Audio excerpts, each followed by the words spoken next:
ថ្ងៃនេះសប្បាយចិត្តខ្លាំងមែនទែនបានពួកម៉ាក់ថ្មីចូលមកមួយទៀតហើយបានមកដល់ភ្លាមក៏មិនទុកយូរដែរនាំវាយកមកមួយទឹកដុសស្បួរស្អាតដោយសារតែពួកម៉ាក់ចាស់ខ្ញុំនឹងវាពិបាកជិះខ្លាំងពេកជិះម្ដងវេទនាអញ្ចឹងមិនដូចគេថាបានពួកម៉ាក់ថ្មីនិយាយដើមពួកម៉ាក់ចាស់ថាវាចេះវាចោលតាមពិតទៅវាពិតមែនហ្នឹងឯងដោយសារតែពេលជិះវាម្ដងយើងត្រូវការធាក់វាធាក់ម្ដងធាក់4 10ជើងហ្នឹងវាឆេះណាមួយដោយសារតែវាចាស់ហើយអញ្ចឹងដល់ពេលពឹងវាទៅណាទៅណីម្ដងវារៀងពិបាកដែរវាមិនពិបាកអីទេពិបាកត្រង់ថាពេលទៅណាទៅណីយើងត្រូវការឈប់អញ្ចឹងពេលដែលយើងបច្ចេះគឺធាក់ហើយប្រភេទពួកហ្នឹងវាពេលធាក់ទៅគឺវាពិបាកធាក់4 10ជើងហ្នឹងវាឆេះហ្នឹងដល់ពេលមេឃើញខ្ញុំជិះវាម្ដងពិបាកវេទនាពេកអញ្ចឹងទៅគាត់ក៏បាននាំបាទសមាជិកថ្មីមកឲ្យខ្ញុំមួយគ្រឿងទៀតអាគ្រឿងចាស់នោះក៏មិនបោះបង់ចោលវាដែរបងប្អូនគឺទុកសកួរពេលទៅយកបាយឆ្កែបាយអីមកផ្លែអញ្ចឹងដែរហើយបានពួកម៉ាក់ថ្មីហ្នឹងក៏មិនបានតាំងចិត្តថតប្រអួតដែរបងប្អូននិយាយបើនិយាយថាអួតក៏ថាបានដែរបងប្អូនព្រោះដោយសារតែរបស់ថ្មីសប្បាយចិត្តអញ្ចឹងទៅថាអួតក៏បានដែរតែបើពិតទៅវាមិនសូវជាថ្មីអីណាស់ណាទេបងប្អូនមុំអាចទទួលយកបានដោយសារតែម៉ូតូហ្នឹងម៉ូតូមិនទឹកទេហើយម៉ូតូនេះក៏មិនបានតែទិញនៅហាងដែរបងប្អូនម៉ូតូនេះគឺដេញថ្លៃបានទេមេរបស់ខ្ញុំគាត់តែដេញថ្លៃបានមកហើយបើនិយាយពីប្រវត្តិជីវៈរបស់វាហ្នឹងគឺបើសិនជាមានការខូចខាតឬក៏ប្រវត្តិរូបធ្លាប់ដួលធ្លាប់ប្រលំអីគឺគេចែងគេប្រាប់យើងឲ្យដឹងថាប្រវត្តិវារបៀបមិ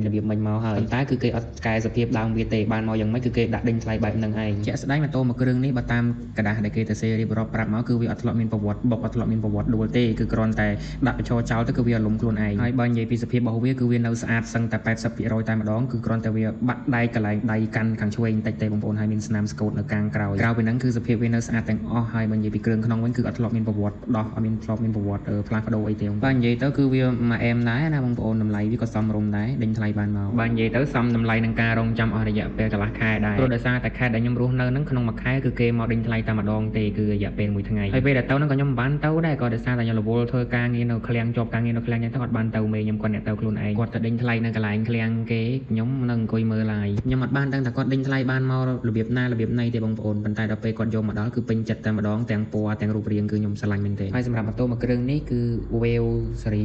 2017កម្លាំង 110i និយាយចំតែខ្ញុំស្រឡាញ់ខ្លាំងមែនតើគ្រាន់តែគាត់យកមកដល់ភ្លាមគឺខ្ញុំស្រឡាញ់បណ្ដោយវាមានឈ្មោះថាម៉ូតូមកទឹកម៉ូតូដេញថ្លៃមែនបងប្អូនក៏ប៉ុន្តែសភាពរបស់វាគឺវាស្អាតមែនតើតែម្ដងណាបងប្អូនគ្រាន់តែវាមានកន្លែងខូចខាតបន្តិចបន្តួចតែក្រៅពីហ្នឹងគឺវាស្អាតទាំងអស់ជាក់ស្ដែងដូចជាពេលដែលខ្ញុំបើកកែបមើលខាងក្នុងគឺវាថ្មីទាំងអស់តែម្ដងណាបងប្អូនដូចជាម្ចាស់ដើមរបស់គេគឺគេមើលថែបានល្អខ្លាំងមែនតើហើយបើតាមការឃើញជាក់ស្ដែងទៅម៉ូតូមួយគ្រឿងនេះបីដូចជាគេបានទុកចោលវាយូរដែរបងប្អូនគឺដោយសារតែខ្ចៅខ្យងរបស់វាមានចេះកាន់តិចហើយនឹងមានធូលីតោងអញ្ចឹងណាប៉ុន្តែដល់ពេលលាងស្អាតទៅគឺវាថ្មីចេះតែម្ដងថ្មីមែនតើបងប្អូនខ្ញុំអត់នឹកស្មានថាបានតម្លៃប៉ុណ្ណឹងយកមកទេហើយណាមួយម៉ូតូហ្នឹងគឺវាស៊េរីចាស់មែនតើតាំងពី2017រហូតដល់ឥឡូវហ្នឹងហើយបងប្អូននៅថៃប្រកាសជាដឹងហើយក្មេងៗស្ទីលស្រុកថៃវាជិះម៉ូតូវាមិនដែលជិះយឺតទេបងប្អូនតែបានឡើងដល់លើខ្នល់ហើយជាមួយវាមួលដាច់ក្បាលចោលតែម្ដងយប់ឡើងហ្នឹងមិនបាច់បានដេកទេម៉ោងមិន12 10យប់អីខ្លងតែពងសម្ាំងវាហ្នឹងបាទអញ្ចឹងបងប្អូនដែលបានឃើញវីដេអូហ្នឹងហើយកុំគិតថាខ្ញុំថតអួតបងប្អូនអីគ្រាន់តែជាអារម្មណ៍ដែលខ្ញុំសប្បាយចិត្តដែលពេលដែលខ្ញុំបានរបស់ថ្មីអញ្ចឹងណាក៏ដោយសារតែលើកទី1សម្រាប់ខ្ញុំហើយពេលដែលខ្ញុំមកនៅស្រុកថៃដែលមានតកែទិញម៉ូតូឲ្យជិះអញ្ចឹងណាបងប្អូនអញ្ចឹងទៅក៏បង្ហាញអារម្មណ៍សប្បាយចិត្តឲ្យបងប្អូនបានឃើញក៏មិនបានតាំងចិត្តថាថតអួតបងប្អូនដែរបើនិយាយថាអួតក៏វារៀងលើសលប់ដែរដោយសារតែបងប្អូនខ្មែរយើងដែលស្នាក់នៅប្រទេសថៃហ្នឹងក៏មានម៉ូតូជិះច្រើនដែរវាណាស់តែខ្ញុំលើកទី1ដែលទៅតែបានម៉ូតូជិះអញ្ចឹងណាបងប្អូនហើយក៏មិនដឹងថាជិះវាបានប្រហែលខែទៀតដែរក៏ដោយសារតែខ្ញុំចិត្តត្រឡប់ទៅផ្ទះវិញហើយក៏កំពុងតែមានរឿងរ៉ាវអញ្ចឹងណាក៏រងចាំឲ្យស្ថានភាពរៀងស្ងប់សិនចាំចុះទៅផ្ទះវិញ